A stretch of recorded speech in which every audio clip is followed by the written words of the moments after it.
امام الانبیاء کے غلام خوش بخت ہو آستانہ عالیہ منگانی شریف سے متعلق لوگوں، یہ آگ آگ والوں سے ملتی ہے، آگ آگ والوں سے ملتی ہے۔ تو یہ نسبتیں یہ اللہ رب العزت کو بہت پیاری لگتی ہے۔ اللہ پاک انہی نسبتوں پہ زندہ رکھے اور انہی پہ ہمیں موت آئے اور انہی ہستیوں کے ساتھ ہمارا حشر ہو۔ اللہ اکبر۔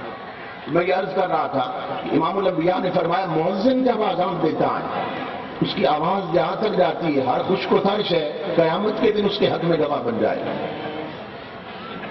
اور پھر تعلق، مجھے ایک بات یاد آ گئی، تعلق ایسا ہونا چاہیے، یہ یاد رکھیں، تعلق ایسا ہونا چاہیے۔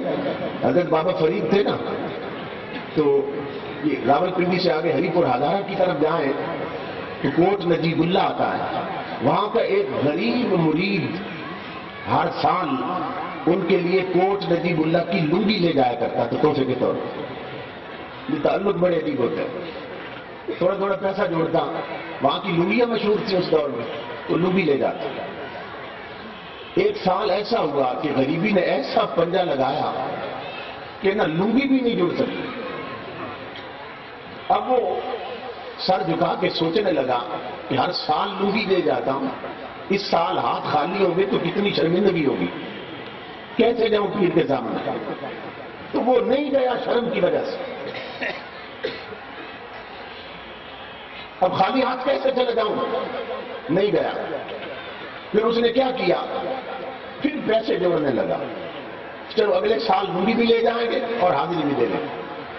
پھر اس کا عشق اور محبت دیکھیے کہ اس نے کیا کیا، پیسے زیادہ بچائے، خود بھوک کاٹی اور 2 لنگیاں خرید لی، ایک پچھلے سال کی قضا کی طور پر اور ایک اگلے سال کی۔ کہتے اب شرم نہیں آئے گی، اب جاتا ہوں۔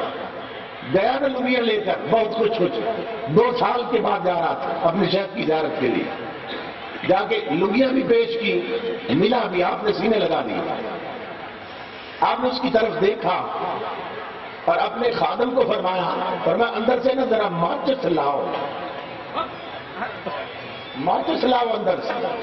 وہ ماچس لایا، آپ نے لنگیاں سامنے رکھی، آگ لگا دی، لنگیوں کو آگ لگا دی۔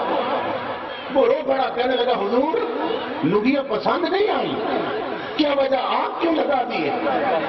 آپ بھی رو پڑے۔ فرمایا یہ سننا بات، فرمایا ان چیز کو بھالا جیڑی یار کو جدا کری۔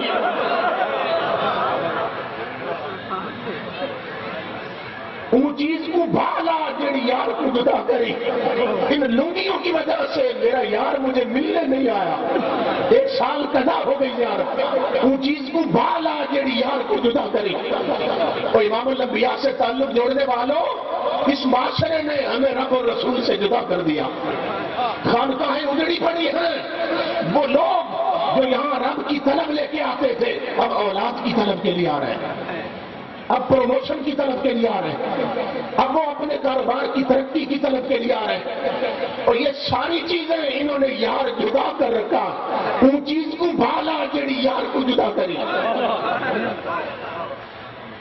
تعلق جوڑو۔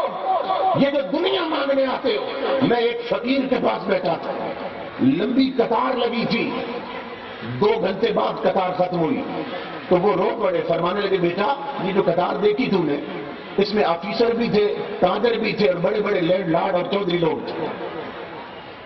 80 سال عمر تھی اس فقیر کی۔ فرمانے لگے کہ 2 گھنٹے کی قطار میں کوئی پروموشن ترقی چاہتا تھا اس لیے آیا تھا میرے پاس، کوئی بے اولاد تھا اولاد چاہتا تھا اس لیے آیا تھا لمبا سفر کر کے، اور کوئی چاہتا تھا میرا کاروبار چمک جائے۔ رو کے فرمانے لگے بیٹا کتنے نادان لوگ ہیں کہ جو دنیا چھوڑ چکا ہے اس سے دنیا لینے آتے ہیں، کتنے احمق لوگ ہیں جو دنیا چھوڑ چکا ہے اس سے دنیا لینے آتے ہیں۔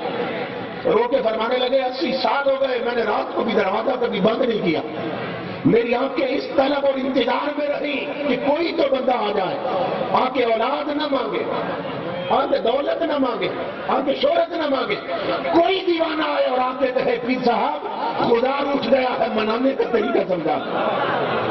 میں نے کلمہ تو پڑھا، کبھی آقا کا دیدار نہیں ہوا، کوئی ایسا طریقہ بتائیں ایسا بن جاؤں، آنکھیں بند ہو تو دیدار مصطفیٰ نصیب ہو جائے۔ تو جو مال ان کے پاس ہے اس کا کوئی گاہک نہیں رہا، اس کا کوئی گاہک نہیں رہا، اور جو دنیا چھوڑ چکے ہیں ہم ان سے دنیا لینے جاتے ہیں۔ اور ان کی عظمتیں کیا ہیں؟ امام الانبیاء کے غلاموں، رب کی عزت کی قسم، یہ جو دنیا دون ہے یہ اللہ رب العزت ان کے جوڑوں کے صدقے میں عطا کر دیتا ہے۔ ان کے ہاتھ اس غلیظ دنیا کے لیے نہ اٹھاؤ، ان کے ہاتھ اٹھ جائیں تو بندے کو خدا مل جاتا ہے۔